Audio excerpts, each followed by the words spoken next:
Зараз 10 вечора, і я сиджу під воротами, господи, під воротами сервісного центру в черзі за клятим талоном на практичний іспит. Причому сиджу уже не вперше. Попередня спроба, попри ночівлю в цій черзі, попри, здавалося би, прохідне 5-те місце, не була успішна. Скільком людям пощастить сьогодні, завтра. Я би сказала, біс його знає, але, знаєте, станом на зараз мені вже починає здаватися, що з оцієї пародії на голодні ігри вже й чорти би офігіли. Власне, в одній з цих нічних черг і народилася ідея зняти сюжет. Він буде вистражданий, виплаканий, виматюканий. І, господи, який він буде визлоблений. Я довго вагалася, чи його робити. Просто мені самій тут потім складати. І, рию сама собі могилу, а втім, чи перше це буде. Довго вагалася, але потім була одна фінальна крапля, коли за собою в такій нічній черзі я побачила маму з дитиною. Дитину, очевидно, не було куди приткнути, і довелося тягнути її з собою в оцю чергу. І знаєте, це була не просто фінальна крапля, це була прям така жирна фіналочка. Тому що це вже не просто неефективна робота, це фіаско для структури, яка за першої ліпшої нагоди б'є себе в груди реформами. А що це скотство?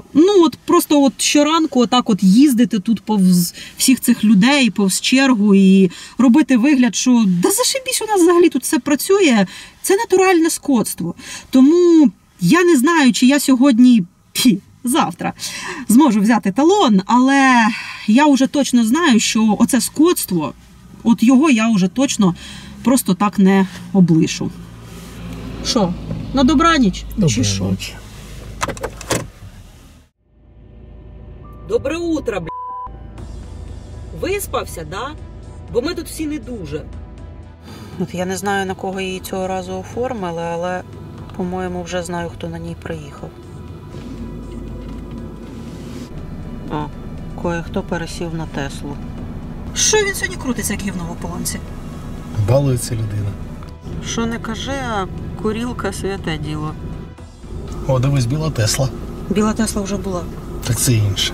В смислі інша? Номера. Дівчинка та сама. Скільки в неї Тесл? Кожен ранок він проїжджає повз цих всіх людей. Розумієш? Йому насрать. Йому насрать. Привіт! Ви на каналі Бігус.Інфо, я Леся і я здаю на права. Холєра ясна, ти диви, так довго той сюжет знімала, що прям реально встигла здати, а? Нічого, зайве не буде, а студії доведеться переписати. Привіт! Ви на каналі Бігус.Інфо, я Леся, і сьогодні говоримо про тих, кого ви останнім часом матюкаєте вдень і вночі. Вдома і на роботі, в ліжку і в тролейбусі, сидячи і лежачи, онлайн і офлайн, за сніданком, обідом, вечерею і навіть сидячи на унітазі. Бо не можете зловити талон на практичний іспит із водіння. Так, сьогодні говоримо про сервісні центри МВС і чому в них знову все шкереберть. З початком Великої війни автівка із просто комфортного транспорту перетворилася на один із базових елементів виживання. А вміння кермувати із корисного, але не надто обов'язкового скіла перейшло в категорію маст. Здавати на права кинулися всі. Всі, хто до того вагався, хто 10 разів відкладав на потім. І навіть ті, хто, в принципі, раніше не збирався. Типу я. Як складати іспити, так і приймати їх стало в рази складніше. Людей багато, ракети-шахеди летять, світло то є, то нема, всі поспішають, всі на нервах. Весь цей двіж треба було оптимізувати, а значить процеси треба було спрощувати. Теорію тепер можна вчити не тільки у школах, але й самостійно, хоч і з телефона, сидячи у підвалі під обстрілами. Іспит практичний скоротили. Учбовий майданчик більше не потрібен. Тепер одразу реальні умови міста. І здавати можна не 3 рази, а скільки схочеш, через кожні 10 днів. Щоб у кандидатів було менше нервів, а у інспекторів менше важелів довести їх до відчаю, паніки і, як наслідок, хабара. Втім, лишалася ключова проблема. Через велику кількість охочих черга на сам іспит стала, як в неділю до причастя в дуже грішному селі. Отака черга у нас. Понад 50 людей. Це тільки по списку. Там далі ще буде. Півбіди здати практику, справжній квест на неї потрапити. Для цього у сервісному центрі треба взяти талон. І от за талони люди уже натурально почали битися. А хто мав зв'язки і гроші, тупо купувати їх у бігунків і рішал. Втім, українцям пощастило. У цей важкий для країни час структуру сервісних центрів очолив рішучий реформатор, який обіцяв усе налагодити і усе жижиталізувати. Надати можливість в майбутньому будь-кому отримувати ті послуги максимально в мережі інтернету. Мінімізувати кількість часу, який витрачає будь-хто фізично бути присутнім у сервісних центрах. Презентувати ті послуги максимально дистанційно, максимально зручно, ефективно та прозоро. Це Микола Рудик, начальник головного сервісного центру. Він дуже любить обіцянки і експерименти. Один із таких експериментів він запустив улітку минулого року. У класах для іспиту з теорії встановили камери, щоб учні не списували, а адміністратори їм не підказували.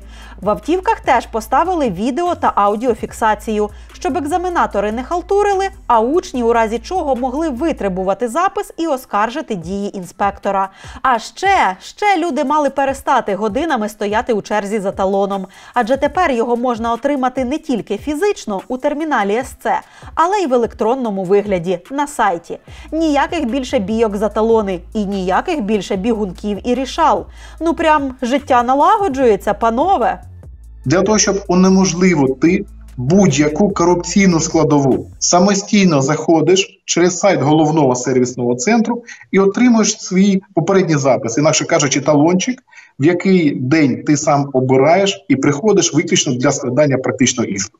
Усе повинно було бути максимально просто, зручно і швидко. Сидите ви таки вдома на диванчику, сьорбаєте чайочок. Із комп'ютера, а то й з телефона заходите на сайт.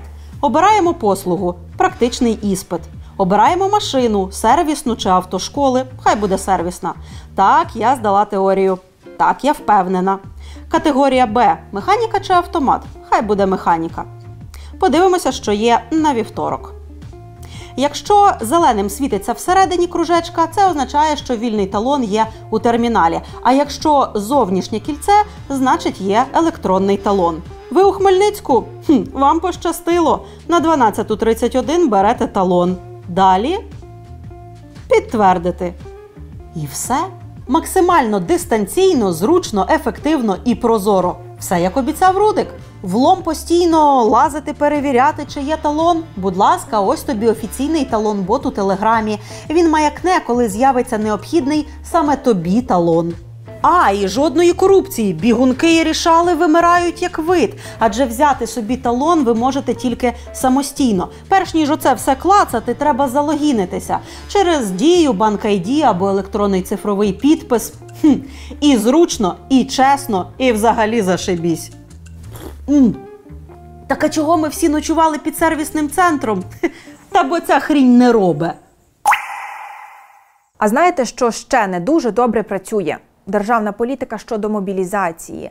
На щастя, окремі бригади і підрозділи займаються рекрутингом і навчанням рекрутів самостійно. В одному з наших нещодавніх ефірів ми розказали про такий снайперський підрозділ, після чого туди вступило багато підписників Bihus.info. На всіх місць не вистачило, а хтось би хотів іншу спеціалізацію і запитував, куди ще так можна податися. Розповідаємо. Бригада «Рубіж» Нацгвардії України шукає тих, хто готовий стати частинкою крутої команди. У бригаді закликають не чекати повістки на вулиці, а самим обирати, де, з ким і ким служити. «Рубіж» – це бригада, сформована за стандартами НАТО. Це нова генерація досвідчених офіцерів та сержантів, які особисто брали участь в боях на Київщині, Луганщині і Донеччині та цінують свій особовий склад. Це фахове, тривале і регулярне навчання, в тому числі за кордоном. До речі, пам'ятаєте сюжет Лесі про гостомельський десант, який наші захисники допомогли вкатати в асфальт? Так от, тоді саме бригада «Рубіж» брала активну участь в обороні Гостомеля. Як податися? Заповнити анкету на сайті rubish.com. QR-код бачите зараз на екрані, а посилання в описі під відео. Окей, а тепер давайте серйозно. Сказати, що система геть не працює, ми, звісно ж, не можемо, бо це не так.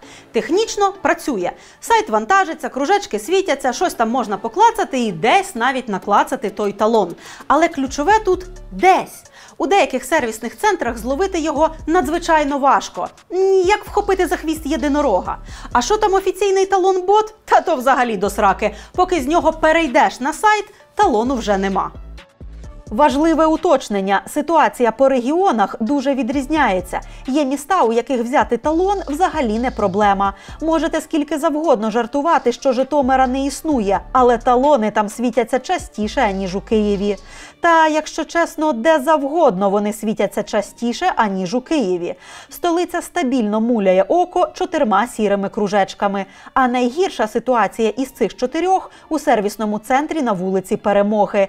І це парадокс, адже там знаходиться найбільший СЦ в Україні. Здавалося б, він мав бути найкращим, найпередовішим, найефективнішим.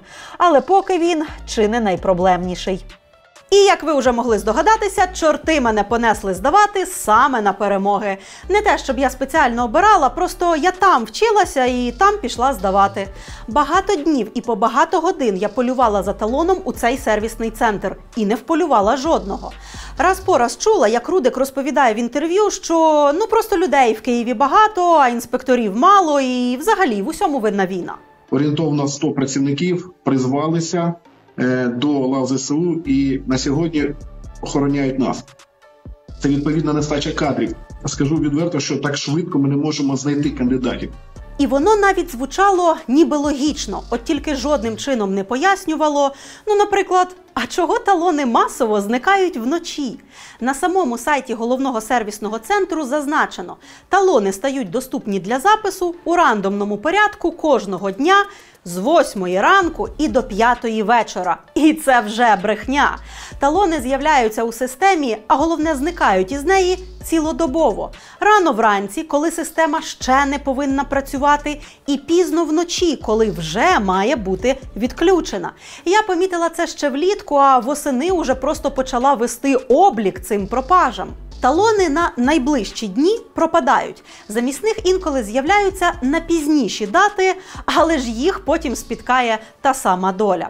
Найбільше це відбувається зранку. Причому картина була одна й та ж. У серпні, у вересні, в жовтні, в листопаді. Усе показувати не буду, але ось так виглядав мій вересневий відчай. 11 вересня. З вечора було обіцяно 10 талонів на машину автошколи. Небагато, але надія є. На ранок, 5:46, уже десь поділися усі талони на середу. Всі 4 штуки. Буквально за кілька хвилин мінус іще 3. Потім мінус іще 3. До офіційного старту роботи бази година, а усі оті вчорашні талони уже як вітром здуло. Але це фігня, дивіться наступний день. 12 вересня. З вечора обіцяють 6 талонів. На ранок ще 6 години нема, а 2 уже щезли. Досипали на інші дні, але до 8 ранку і вони випарувалися. Усі. І старі, і нові. Загалом за ніч пропало 9 штук. Чула таке припущення, а може систему оновлюють зранку о 6? А хто тоді що там оновлює о 1 ночі? Я бачила випадки, коли талони і до ранку не доживали. Все добро з хати виносили ще пізно вночі.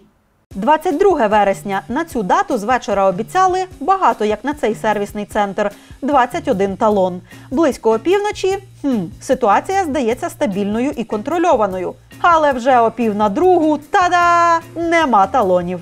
Але мій улюблений день – то було 25 вересня. Тоді за ніч із системи випарувалася рекордна кількість талонів. І це, увага, я тільки талони на машину автошколи рахувала. Скільки там пропало сервісних, навіть не знаю. З вечора 24 числа було обіцяно 36 талонів, по 12 штук на 3 дні.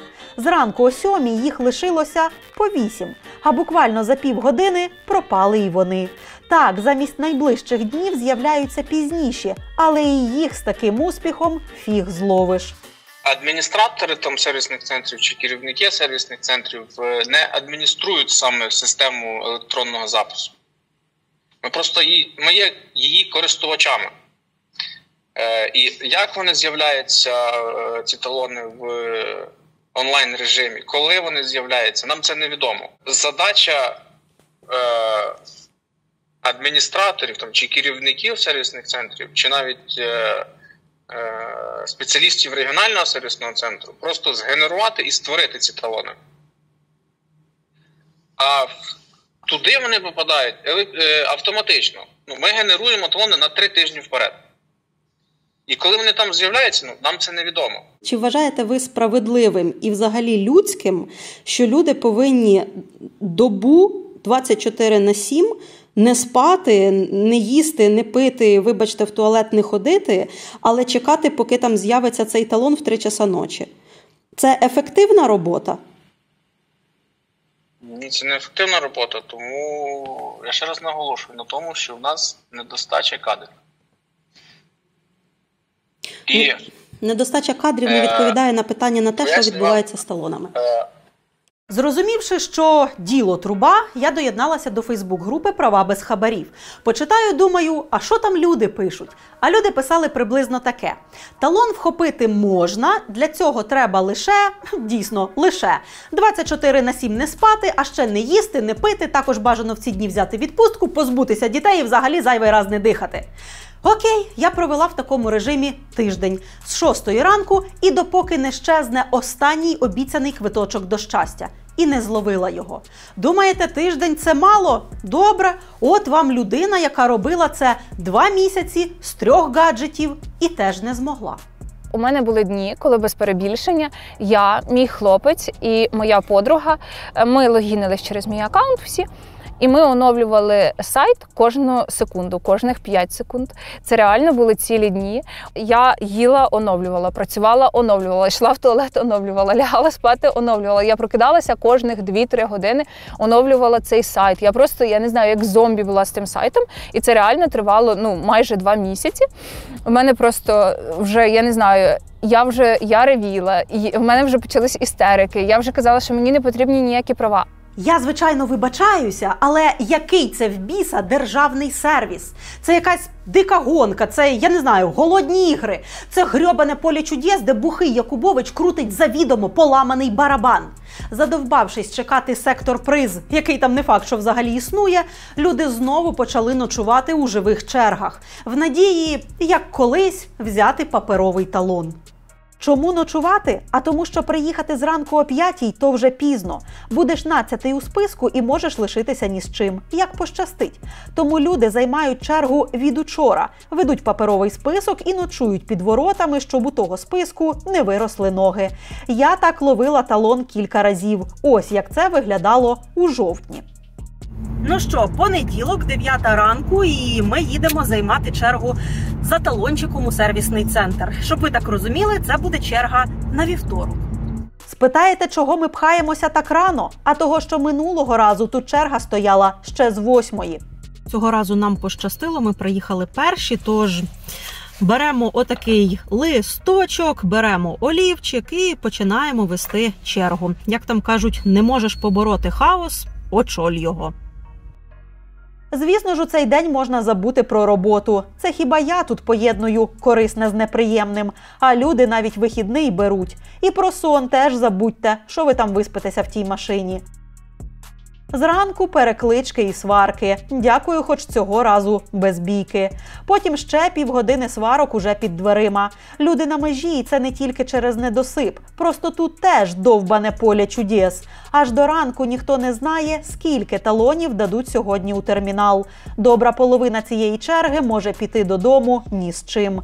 А тим, кому все ж пощастить, тим ще треба молитися, аби не трапилася повітряна тривога. Бо талон можуть скасувати, і тоді ласкаво просимо знову на піжамну вечірку під воротами сервісного центру.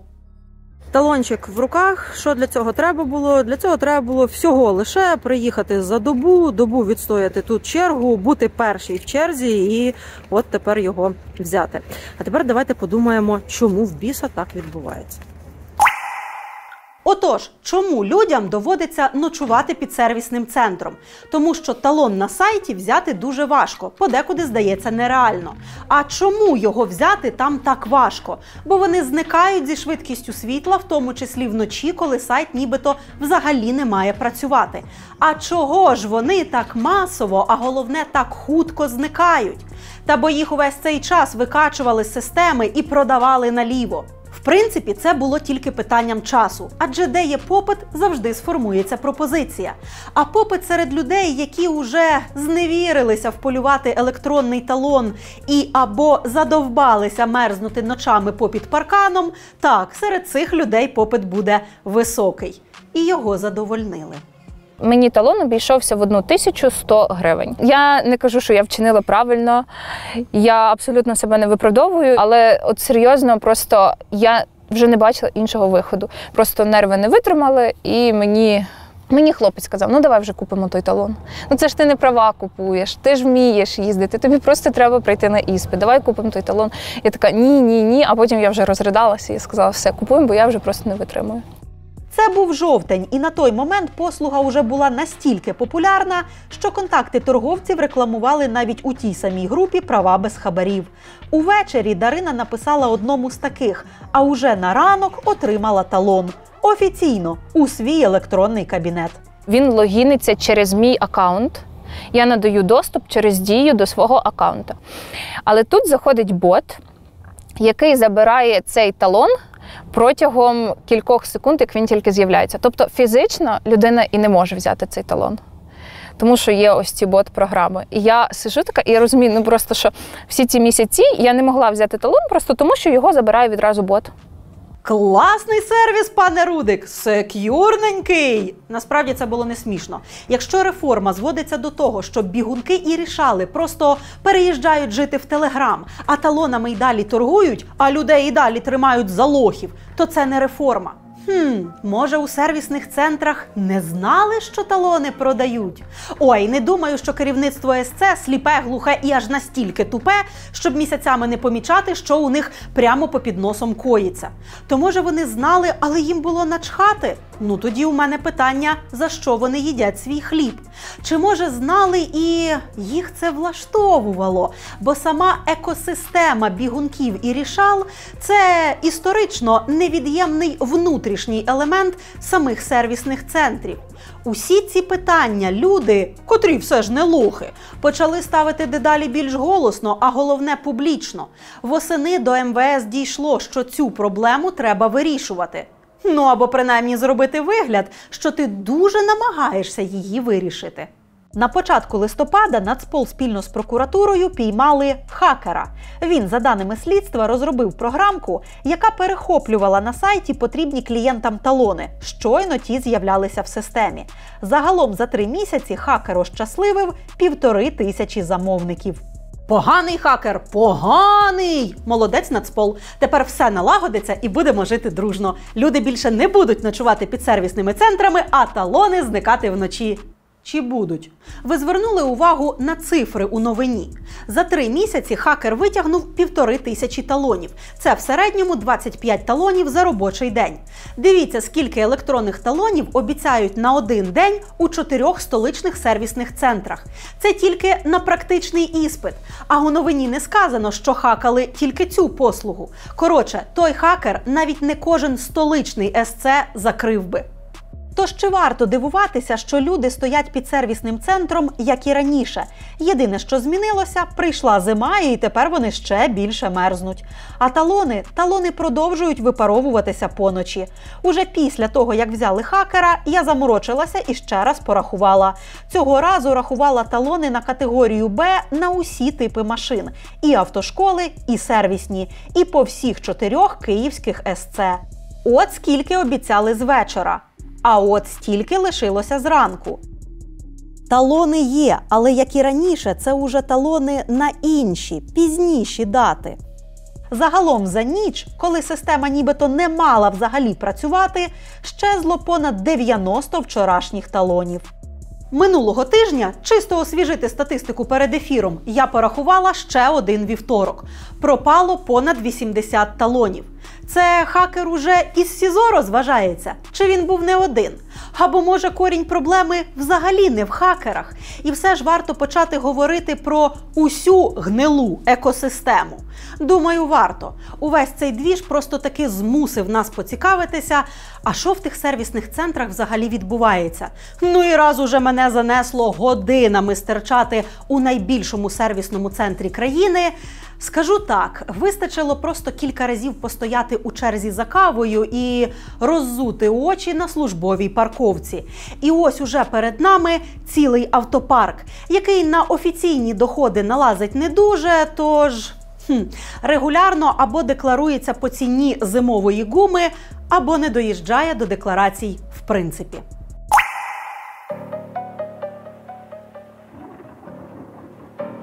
У вівторок вранці на парковку позаду сервісного центру заїжджає ленд-крузер. Це приїхав начальник СЦ Олександр Бойко. Кажуть, у хорошого керівника усі процеси налагоджені так чітко, що йому самому лишається тільки курити і пити каву. І знаєте що, Бойка дійсно можна часто побачити на курилці, як не самого, так з колегами.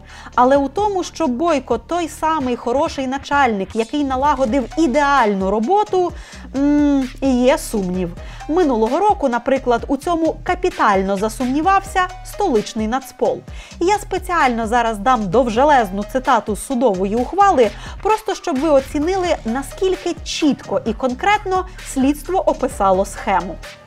Досудовим розслідуванням встановлено, що начальник сервісного центру ТСЦ особа 6, вступивши в злочинну змову з адміністратором ТСЦ особа 7, організували механізм вимагання та отримання неправомірної вигоди від громадян за надання адміністративних послуг шляхом неможливості отримання останніми талону на обслуговування день в день. До реалізації вказаної злочинної схеми залучено наступних осіб. Особа 8 та особа 4, який, перебуваючи на території ТСЦ, здійснює пошук громадян та за грошову винагороду в розмірі від 3 тисяч гривень до 4 тисяч гривень пропонує надання адміністративних послуг без офіційного отримання електронного талону на обслуговування, які в подальшому надаються адміністратором ТСЦ особа 9. Це могла бути дуже голосна справа, але ту фабулу помножили на 0, і зараз, переривши увесь судовий реєстр, ви знайдете один єдиний вирок у цьому провадженні, і той отримав бігунок. Посередник. Все. До решти питань нема. Ні до начальника сервісного центру, ні до його підлеглих. Що ж, їх може не бути у слідства, але їх багато у нас. Почнемо з Бойка. Він командує сервісним на перемоги із 22-го року і на перший погляд тримається в рамках пристойного.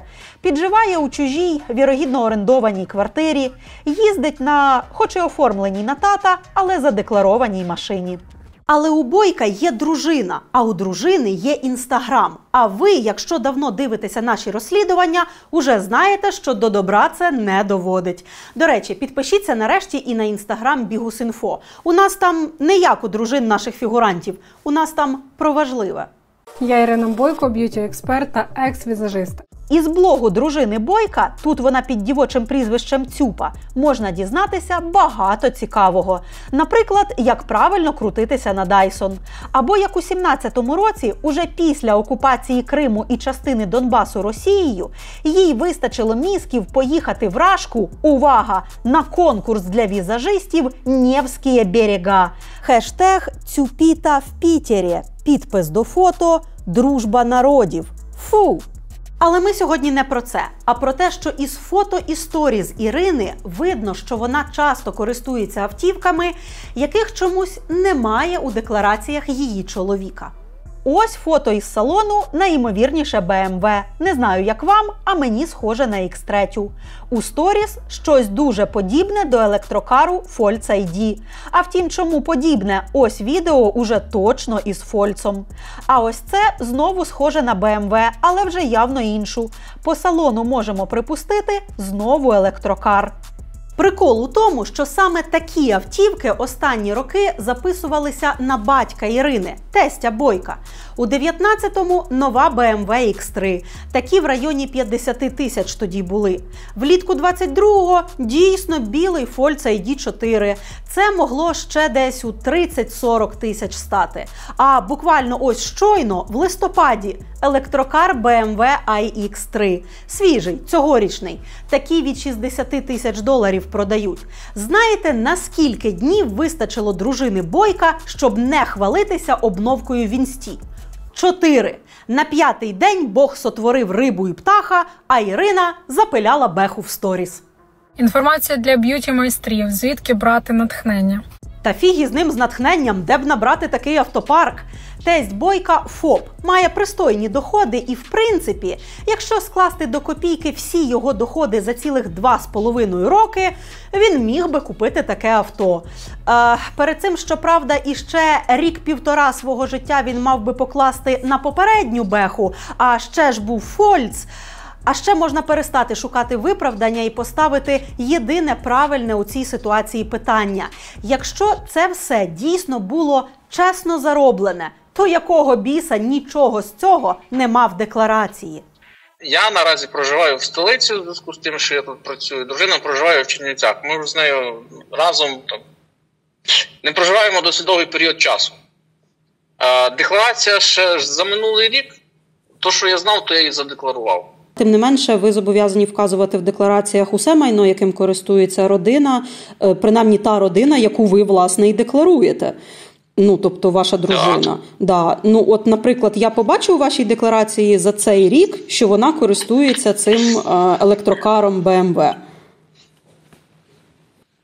Якщо вона мені надасть такі дані, звичайно, я ж нічого не приховую. На курилці разом з Бойком часто можна помітити ось цього чоловічка. Це адміністратор Володимир Науменко. І я не просто так зараз починаю список адміністраторів саме з нього. Пам'ятаєте, як там було у фабулі? Начальник сервісного центру, вступивши у злочинну змову з адміністратором. В ухвалах згадується, що той адміністратор користувався 2 чужими автівками. Зокрема, білим хайландером 19-го року випуску. І от який збіг. Минулого року саме таке авто числилося за братом Науменка. На родичів адміністратора Науменка взагалі багато цікавого записано.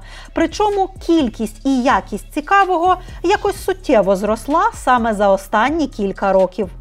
До 22-го року включно Науменко декларував дружину, а до 20-го ще й 2 синів. У декларації за 23-й він уже взагалі ніякої родини не вказував, а відтак ви не повинні були дізнатися, що... У жінки з'явилася нова квартира і новий хайландер, у старшого сина теж квартира, дача на Київському морі, купа землі у Музичах і Кемрі, а у молодшого сина також квартира плюс електрокар Audi e-tron. Фух! Хлопцю ледве за 20 перевалило, а такі тачки зараз від 40 тисяч доларів коштують. Конкретно ця продавалася за 46. Втім, не переймайтеся, Audi у надійних, дорослих руках, бо їздить на ній сам адміністратор Науменко. Хто її насправді купував? Син працює, займається своїми справами, він дорослий. Але їздите на ній ви? Зараз я. Тобто ви задекларуєте її користування? Обов'язково. Там у судових ухвалах говориться про адміністратора, який користується білим хайландером 19-го року. Це про вас мова? Білим хайлендером. Це я раніше користувався. На брата, здається, вашого була оформлена така, да? Так, точно так. А ви постійно їздите на машинах, оформлених на інших людей? Чого ви на себе не реєструєте машини? Можливо, наступного року на себе зареєструю. Їздити на чужих тачках, оформлених на якихось родичів чи взагалі незрозуміло кого, свого роду локальна традиція співробітників сервісного центру. От, наприклад, їде білий Lexus, записаний на тещу. Тещу адміністратора Анатолія Клименка. У його останній декларації ви не знайдете ані тещі, ані Лексуса, ані взагалі якоїсь машини в принципі. З іншого боку, знайдете веселу історію про те, як тато-пенсіонер подарував Клименку аж 2 квартири. Одна з них у новобудові, але нібито обійшлася у 50 тисяч гривень. Цікаво, а свій новий Lexus NX 450 H Plus ринковою вартістю тисяч десь у $60 тато теж Клименку потім подарує? І якщо так, то як по-вашому, за скільки тисяч гривень його запишуть у декларацію? Пишіть у коментарі, а ми поки ще поспостерігаємо за парковкою. А поки ви розважаєтеся у коментарях, біла Тесла привозить ще одного адміністратора – Наталію Лось. Офіційно у Наталії – Dodge, і ніякої Тесли немає. Але з різницею в буквально кілька днів ми бачимо її аж на 2 різних. Спочатку на Tesla Model 3. А вже наступного тижня вона паркується на тому ж місці, але уже на Tesla Model Y. О, дивись, біла Тесла. Біла Тесла вже була. Так це інше. В смислі інша? Номера. Дівчинка та сама. Скільки в неї Тесл? Бачила вас на кількох білих Теслах. Скажіть, будь ласка, кому належать ці машини і коли ви їх задекларуєте користування? Давайте пізніше я з вами зв'яжусь, будь ласка, і тоді все вам поясню. Друга Тесла належить чоловіку на ім'я Антон Клімпарський. До речі, власний Dodge Наталії виставив на продаж також Антон. Хто такий цей Антон? У декларації Наталії його нема. А от серед її тегів у системі GetContact є, наприклад, такі: Наташа Антон, Антоніо жена, Наташа Мрео, Антон Клімпарський. Пані Наталія, будете подавати декларацію за цей рік? Ну то знайдіть уже в ній якесь місце для хлопа, а то якось не по-сімейному, чи що. До речі, про справи сімейні. За деякими з цих автівок прихована ціла Санта-Барбара. Ось цей чорний прадік, наприклад, ми помітили на стоянці ще влітку. Прадік, як виявилося, належить жінці на ім'я Олена Лисенко. Серед її тегів у системі GetContact є такі: Альона Сосєдка Мрео, Лена Лисенка Мрео, Лена Сергій Мрео, Лена Панченка, Лена Сережа, Альона щось то там, Чол Мрео Перемоги. Ну і нарешті Альона жена Сергія Панченка. У сервісному центрі на Перемоги дійсно працює адміністратор на ім'я Сергій Панченко. Ви його, до речі, уже бачили. Це він чоломкався із Науменком. У жодній з декларацій Панченка немає дружини. А тим часом ось такі теплі сімейні фото з ним Олена постила в Однокласниках. Ось це у 18-му році, а це у 17-му і ще у 16-му. В Однокласниках є, у деклараціях немає. А ось це уже фото зі сторінки самого Панченка. Хто тут у нас вітає любімого з днем народження? У 2016-му і ще до того у 13-му році? Невже Олена? От засада! Засада, причому не одна. Серед тегів Олени ми також знайшли Лена Кава за Вишгородом живе, Альона Сосєдка Межиреч'є Мрео, Альона Межерича, Альона Вишгород. Який Вишгород? Ні в Олени, ні в Панченка там нічого немає. Зате є у мами Панченка. Будинок під 300 квадратів у котеджному містечку Межиріччя. Воно розташоване під Хотянівкою, що по факту і є за Вишгородом, якщо їхати з боку Києва. Чи знайдете ви 5 хвилин відповісти на декілька запитань з приводу? Дуже багато людей. На роботі немає. Коли можна перетелефонувати? Краще не треба. Дякую. В сенсі не треба. Пане... Не знаю, що так задумливо виглядає на небі Панченко, але, сподіваюся, розмірковує над тим, як це все нарешті увіпхнути в декларацію. Це все і ще один прадік, тільки білий. Буквально у липні оформлений на батька адміністратора. Так, а що це ти нам все за якихось адміністраторів навалюєш? Може, краще про інспекторів розкажеш, які іспити приймають? Хіба не вони найцікавіші тут персонажі? Спокійно. Справа у тому, що усі співробітники сервісного центру, які подають декларації, подають їх як адміністратори. Ну а вже далі хтось із них приймає у вас документи, хтось видає вам номери, хтось завідує теоретичними іспитами, а хтось приймає практичні. Це все адміністратори. І ті, кого ми звикли називати інспекторами, теж. Але про інспекторів дійсно варто поговорити окремо. І ось чому. Пам'ятаєте ось цю частину реформи Рудика?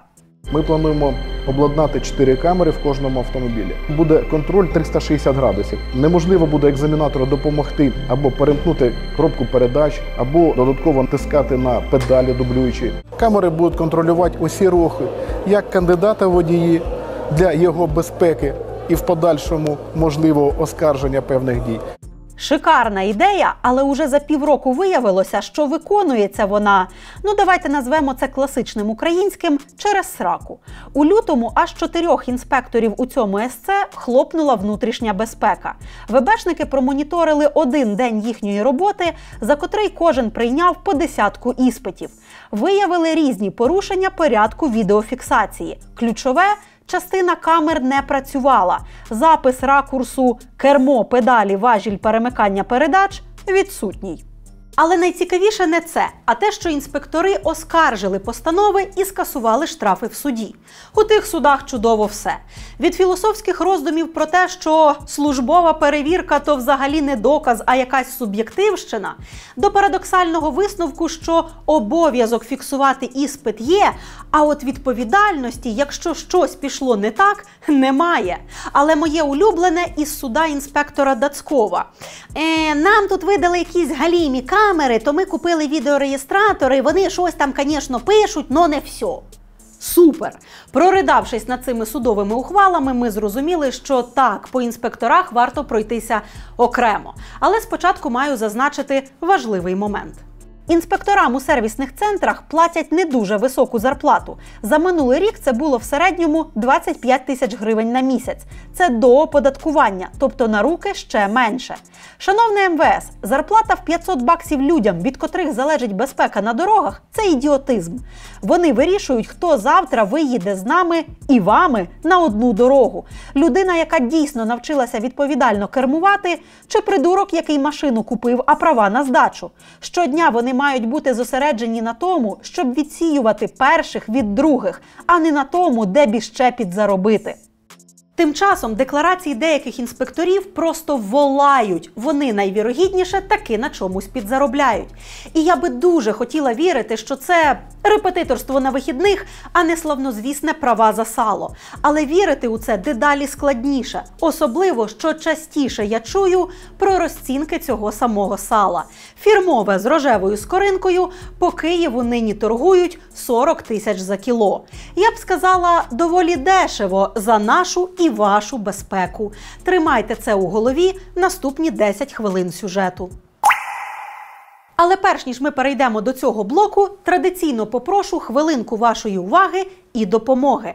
Цього разу вона потрібна, щоб закрити збір для 413-го батальйону «Рейд» у складі Сил безпілотних систем.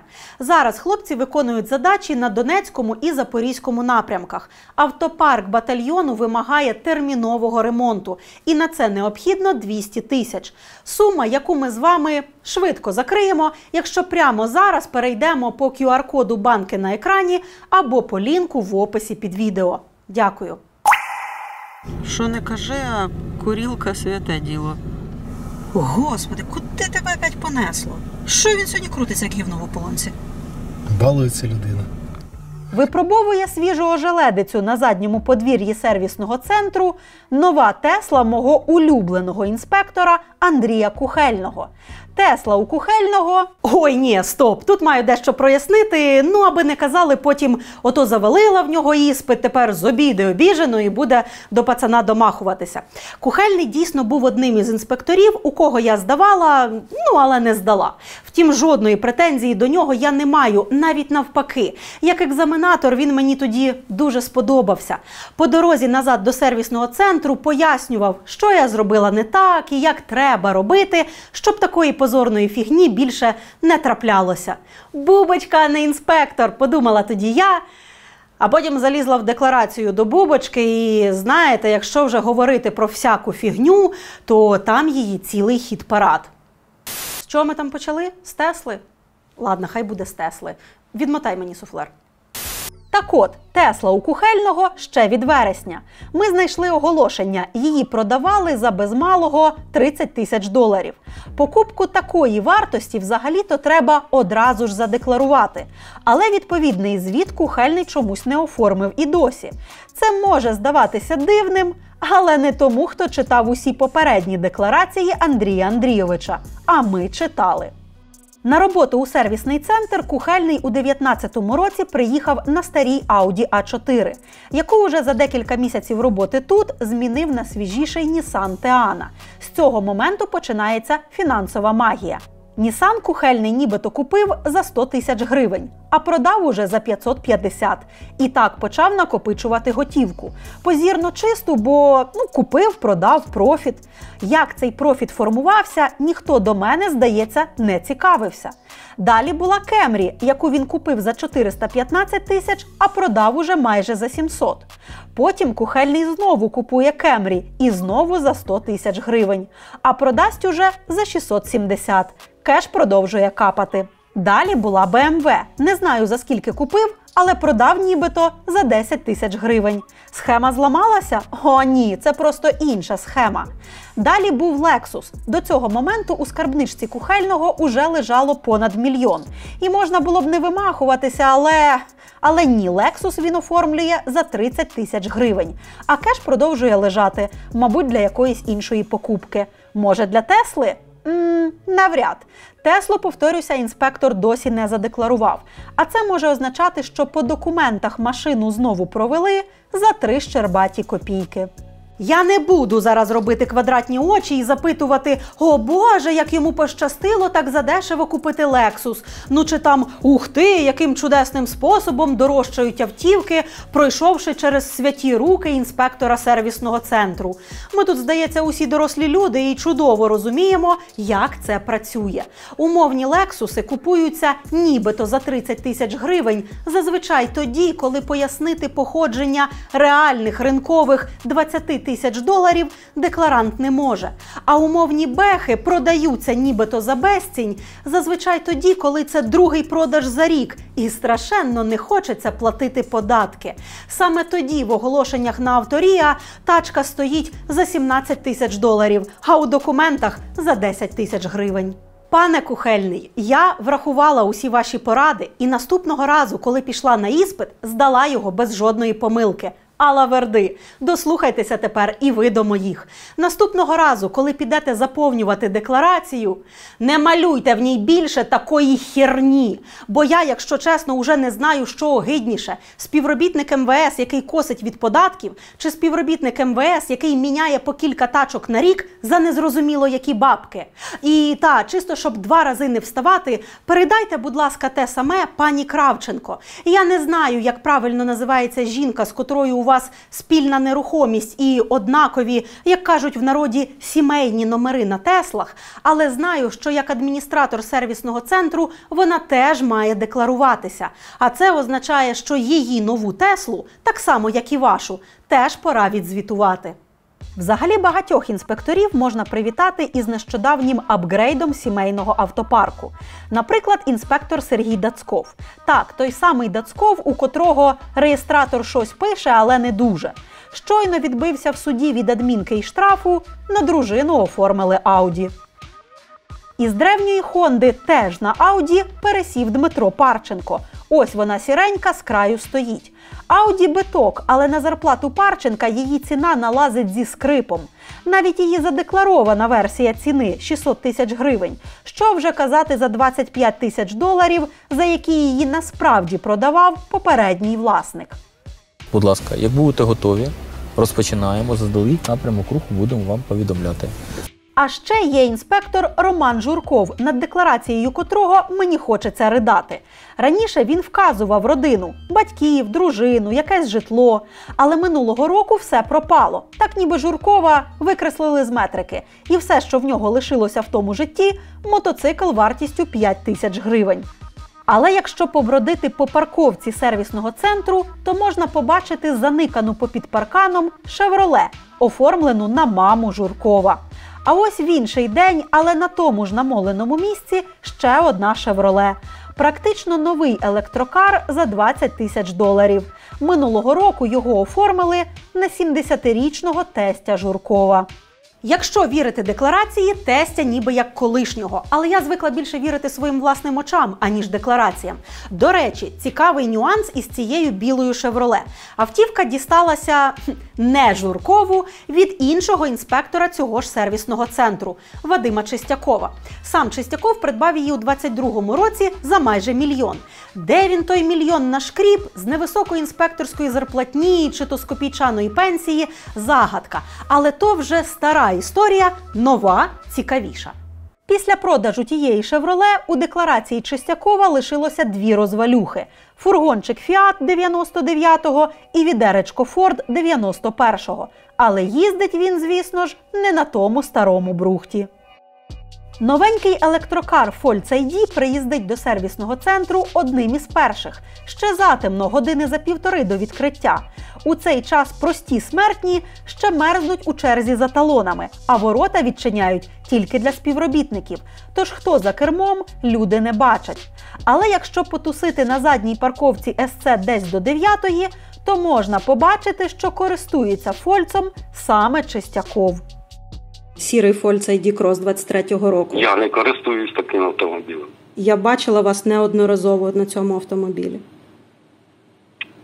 Так, як мій зламався, я брав, просив. Мені давали. Я 2 рази, якщо й брав, то може це навіть багато. Може 2 рази їздив на роботу, так. Ага, 2 рази. Увесь листопад ми тільки на ньому його й бачили. Щоразу одна й та ж картина. Приїхав у Досвіта, покурив з колегами, сів у Фольц і десь поїхав. Новий ID Cross, а той, на якому їздить Чистяков, новий, коштує близько $30 000. Придбаний він був навесні цього року і записаний на жінку, якої в жодній з декларацій Чистяков не вказував. Загадка. А знаєте, що ще уперто Чистяков не вказує у своїй декларації? У скільки йому обійшовся приватний будинок під Києвом? В смислі ціну? А я хіба можу? Є експерти, які кажуть ціну. Ну як, ви його купили чи побудували? Ви ж подивіться, де як попався мені земельна ділянка, як мені попала. Я так розумію, земельна ділянка подарована, так? Звісно, от бачите, от вона була подарована частково мені із стройматеріалами та будинком. Ага. А ким була подарована? Там все написано. У вас в декларації, на жаль, ні. То публічне, от те, що положено, те й дивіться. Ви мене спросили, я вам... Між Вітою і Кругликом місце хороше і останнім часом популярне серед киян. З одного боку ліс, з іншого озеро, сусіди, нові котеджні містечка. У 21-му році у Чистякова з'явилася тут земельна ділянка. За 2 роки на ній виріс будинок на 140 квадратних метрів. Ось цей, з таким високим парканом, що за ним і будинку навіть не видно. Чому інспектор шифрується щодо його ціни? Він вам недобудований дістався, виходить? Звісно. Ага, але ви його добудовували? Да. Окей, тоді скільки ви вклали в те, щоб його добудувати? Я ж вам не можу точно зараз по пам'яті сказати скільки. Пам'ять взагалі паршива штука, ненадійна, знаєте. Тому я люблю покладатися не на пам'ять, а на Google. Особливо на Google Planet. Ось це на супутникових знімках будинок Чистякова. Ділянку нібито з недобудом йому подарували у грудні 21-го. Ось це березень 22-го. Бачите ховрашка? І я не бачу. Але Чистяков переконує, що він є. Чи був. То що скажете з цим усім робити? У довгих нічних чергах під сервісним центром і в дискусіях у групі «Права без хабарів» часто звучало таке: давайте писати скарги, давайте жалітися начальству, давайте складемо петицію.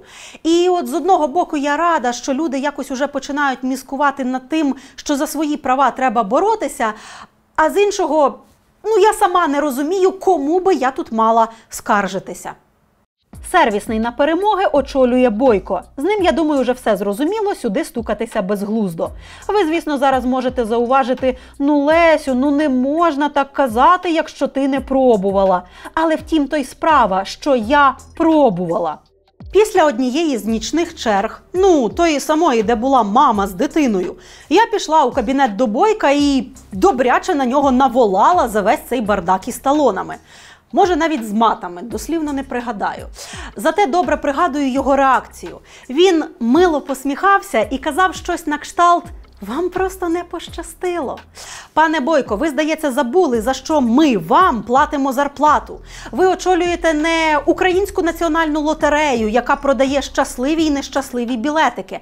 Ви керуєте сервісним центром, який надає державні послуги. Ми за них у касі грошики платимо. І я щось не пам'ятаю у своїй квитанції такого пункту, як послуга насмішки чи сервіс знущання». Але що ж, над начальником Бойком є теж свій начальник. Очільник головного сервісного центру Рудик. Ви сьогодні чули багато його цитат з красивими обіцянками, які, втім, мало корелюють з буденною реальністю. І зараз ви знову скажете: Лесю, начальник не може знати все і контролювати кожного.